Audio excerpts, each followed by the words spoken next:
Bonjour à tous, je m'appelle Shin Ye-chan, politicien du parti Nouvel Avenir en Corée du Sud. J'ai passé de nombreuses années à étudier et à vivre en France et je ne m'attendais pas à m'adresser à vous en français par le biais de cette vidéo. Je ne suis pas originaire de la République populaire démocratique de Corée, la RPDC, plus connue sous le nom de la Corée du Nord.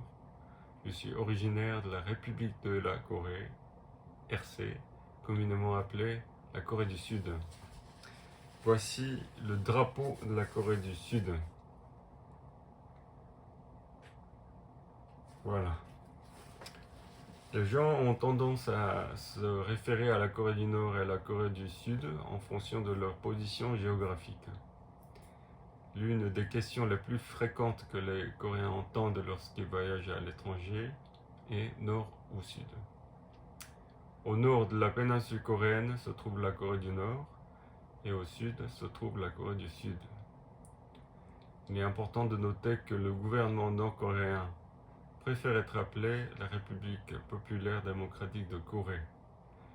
Bien que nous avions constitué une seule nation dans le passé, nous vivons dans deux pays distincts, une réalité issue d'une histoire tragique.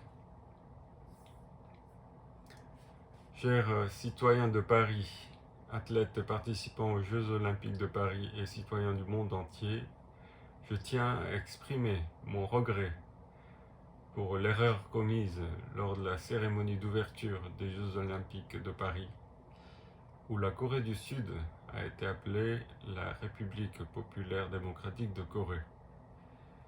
Cela a été irrespectueux tant pour les citoyens de la République populaire démocratique de Corée que pour ceux de la République de Corée. Une erreur de cette ampleur lors d'un événement international aussi prestigieux que les Jeux Olympiques ne doit pas être prise à la légère.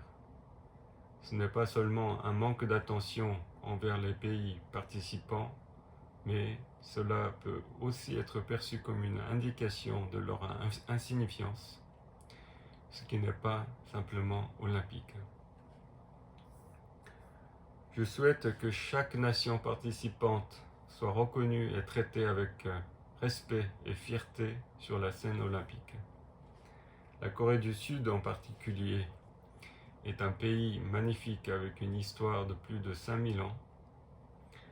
Malgré avoir été colonisé par l'Empire japonais pendant près de 40 ans au XXe siècle et ayant subi une division et une guerre dévastatrice après la Seconde Guerre mondiale, la Corée du Sud a émergé comme un pays développé et un modèle de démocratie en Asie.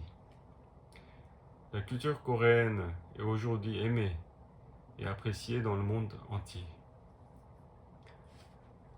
La Corée du Sud continuera à se développer et à promouvoir les valeurs de liberté, de paix, d'égalité et de fraternité dans la région, en collaboration avec ses voisins, la Corée du Nord, la Russie, la Chine, le Japon et le Taïwan. J'espère que l'intérêt et l'amitié des citoyens du monde se tourneront vers la péninsule coréenne. Enfin, je demande respectueusement au président Macron de reconnaître cette erreur et de prononcer à nouveau le nom de la Corée du Sud, la République de Corée, en guise de correction et d'excuse pour l'incident survenu lors de la cérémonie d'ouverture. Je souhaite sincèrement que tous les athlètes participants aux Jeux Olympiques de Paris puissent concourir sans blessure et que les Jeux inspirent l'espoir et l'unité à travers le monde. Merci à tous. 감사합니다.